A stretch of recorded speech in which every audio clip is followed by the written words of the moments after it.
Now joining us to review some of the headlines of today's newspapers from all around the world are Rise News analysts Emmanuel Afeni and Dayo Shobowale. Mr. Emmanuel Afeni, good afternoon, Bibai. Good afternoon, Cynthia. Good afternoon, Dayo. Good afternoon. Yes, we start the review with these days Nigeria's newspaper of record. The story above the masthead: Dangote refinery begins supply of diesel, jet fuel to Nigerian markets. To save Nigeria scarce FX from fuel imports, Brent oil hits $89, highest price this year. Of course, the 650,000 mega Dangote refinery at last. Products will be flowing out of that. It's something we've all been waiting for. And I'm sure we'll celebrate it. And of course, the impact on the FX highlighted there, because you know it's this shameful situation where an oil-producing country export raw crude oil and gas and import petroleum products from other countries. Well, gas. The tenacity, the large hearts to go into that kind of investment of Aliko Dangote is about to save us from that shameful situation. But if only the other 4 refineries being run by the NNPC can also come on stream, well, I'm sure we'll all be happier, and it will save a lot. But I also recall that on the 14th of March, the group, the CEO of NNPC, Melek Kyari, told Nigerians, and it was well publicized, that in 14 days, the Port Harcourt refinery will start dishing out petroleum products. 14 days has passed. Now December. We have said December. Oh, they are going to December again? Yes. 14 days, you remember? There were even videos of, you know, no, so now it's 2 months' time. Before it was December, but now it is 2 months' time, and it's about a month into that now. No, I'm recalling the recent statement on the 14th of March. The latest one. No, he said in 14 days' time, and we calculated it immediately, which lands us on the 28th of March. But for now, but again, kudos to Aliko Dangote and his group. The marketers are happy. They're already making arrangements. And we hope it will also bring down the cost of, the price of diesel and aviation fuel. Because the high airfare on local route has been attributed to also the high cost of aviation fuel. So a lot to be cheerful about in that news. Of course, the other story on the front page of this day, below the masthead, Dangote, Adenuga, Rabiu, $10 emerged, only Nigerians on Forbes World Billionaires List 2024. And no, that's not one story that interests my friend Dayo. Why? This is an achievement for Nigeria now. Yes, okay. You see so that. I'm proud of them. Okay, cool. Forbes, and they've been there for some time now. Yes. We are not the only nation in Africa. Yes. And these are so I'm proud of that. These are Africans who invest in Africa. That's right. Because even if you have more money than these men and most of your wealth are outside Africa, Forbes will not list you as one of the richest men in Africa. So kudos to them that they are investing in Africa. In the case of Aliko Dangote, in this case, you see the refinery. Of them as Nigeria. Yes, Aliko Dangote, $10, Adenuga, Rabiu. So kudos to them, and they continue to create jobs and enhance the economy of Nigeria. Now, the lead story report, federal government set to triple electricity tariff for urban areas. Price may hit 200 naira per kilowatt. Well, that announcement has been made with the April supplementary order, which we've just taken live. And right now, some areas, 225 naira per kilowatt. Vimba, you have just reloaded your... I had to quickly make sure that I don't fall under this elite group of band A's. Thank goodness my tariff is still at about 70 naira per kilowatt hour. Hopefully that's not going to change by the time I wake up tomorrow. They won't review that your area. No. We're not getting 20 hours, okay, so they should just let us that's the bottom line. Yeah. If you are not getting up to 20 hours a day, then this will not apply to you. So for now, only 15% of customers will be affected by this new tariff. So, Mr. Finney, what actually stood out for me, and we did talk about it earlier, is, I'm going to call it what it is, the level of deception. Because 3,000 feeders were categorized as Band A. And based on this review, we've seen that just under 500 can actually be classified as Band A. So even you're saying that Vimba's purchase might need to be reviewed, people might need to get reimbursed. No, of course, it was said that those areas that have been classified as Band A and we're not getting 20 hours will be downgraded.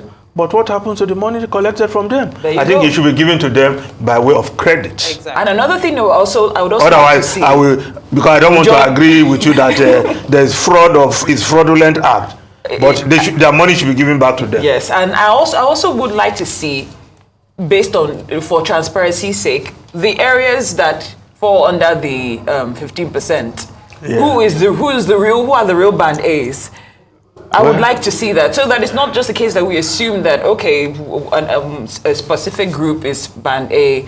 I would like to know, let it be released. This is who, is getting the right. Yes, one of the things said is that these feeders should be clearly marked out, named not by number, but areas named, the streets, the service, so that people can actually know, okay, this feeder is on Band A. Covers my street, and I am getting 20% hours of electricity. Dio, what do you have to say on that? You see, I spoke about this yesterday. I still stand by what I said.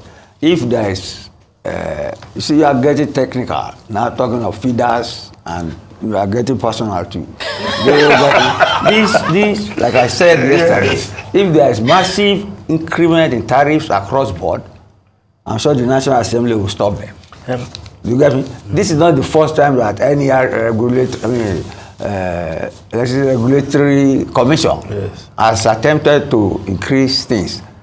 But it has always been stopped at the National Assembly. Since Fasola's time, when Fasola was power minister, they will go there to plead for it. They will tell him that Nigerians are in a terrible state of darkness, that it will be adding insult to injury if you increase it. I stand by that. We will be talking about your feeders and all that.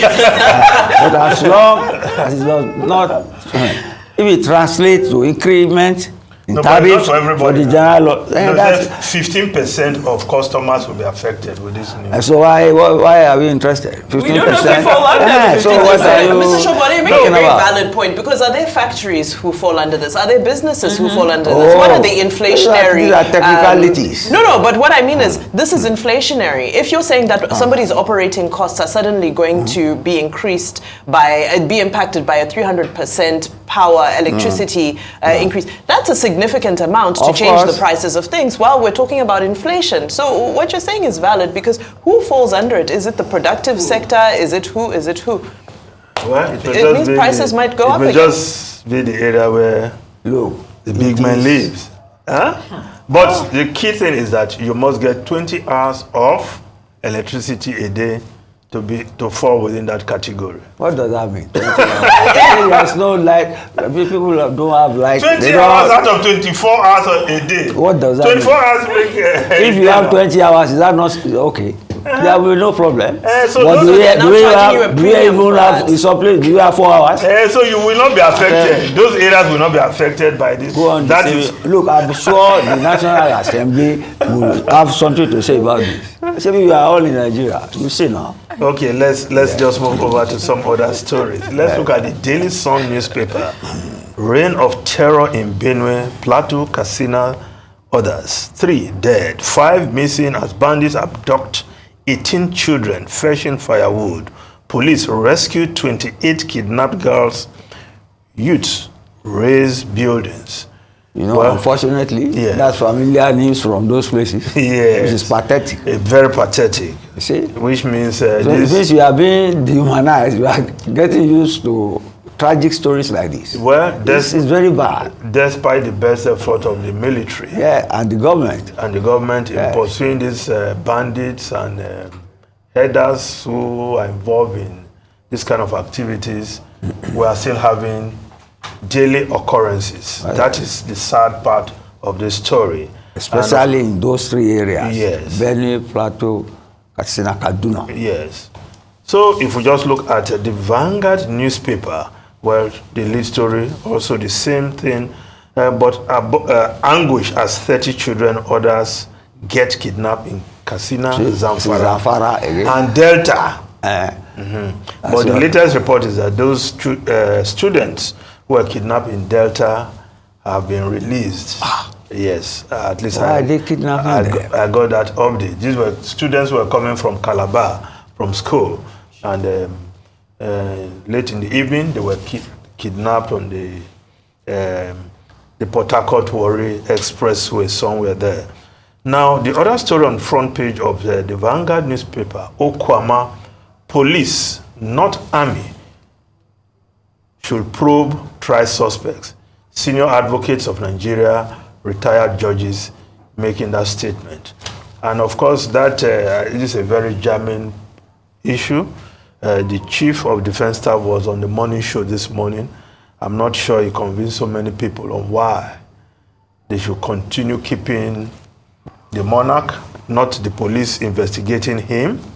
I'm not sure he convinced many with his statement that, oh, in the joint task force, you have army, you have police, you have DSS, amongst others. I'm not sure he convinced many. Yes, we had a very dastardly situation where Nigerian soldiers were killed, 17 of them, but we must also not allow illegality to take over in a bid to apprehend those who carried out that act. And I think that point should be made very clear. And then we should not create the impression, we should not create the wrong impression that the military is the aggressor. When indeed it is the military is the victim. There are people who are killed. When Lagwaja was talking, she was saying that they are still retrieving vehicles, they are retrieving human beings and body parts. Yes. No, I feel bad about that. No, they are not. You see, you can tell them to have some restraint in what they do it, but do not let us portray them as the aggressor. The military is not the aggressor this time. We're not talking of the victim. But even any aggression that follows that affects innocent persons in whatever community is also unacceptable. Innocent persons cannot suffer because they are not the aggressors. You cannot hamstring the military from looking after itself after they have killed their people in the line of duty. Please, let us balance it. Well, what we are saying they should not kill people in the process of doing but that, the military is not the aggressor.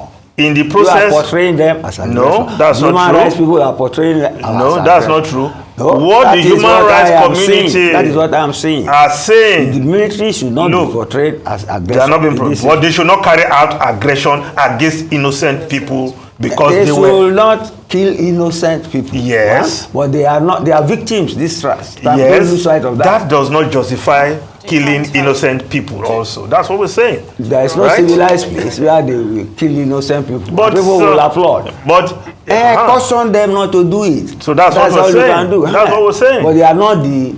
Nobody has said they are aggressors. You are portraying them as such. That's how you see it. That's right. And that's how I'm saying it. That's not what how I am saying it. We are saying. The military is not the aggressor this time around. Please. But they should not kill innocent people. That's what we are saying also. But they are not the aggressor. Okay. Now, if we just look at the foreign newspapers quickly, I hope we have some time. 30 seconds. Yes. The New York Times. Let's look at the New York Times. Strike by Israel kill aid worker and drew outcry. Of course, logo on vehicles that were bombed, the logo of that aid group that were involved in charity, on feeding the hungry. That's Israel. Yes. 7 deaths in food convoy in Gaza. Everybody feels endangered. And, well, Israeli Prime Minister saying, well, it was not deliberate, but it has been a pattern. Those who were in food convoy were bombed. Food convoys coming in were bombed. Now, this aid group giving food to the Palestinian people, bombed and killed. 7 nationals, 3 British nationals, 1 Australian, 1 Pole, and 1 Canadian American also killed by the Israeli bomb. The one in Israel over the weekend, the massive demonstration against Netanyahu against and the against Prime the killing. Minister. Yeah. Definitely not a coincidence, but for now, we'd like to thank you, gentlemen, for your analysis. Mr. Emmanuel Ifeni, Mr. Dayo Shobwale, thank you so much. Thank you.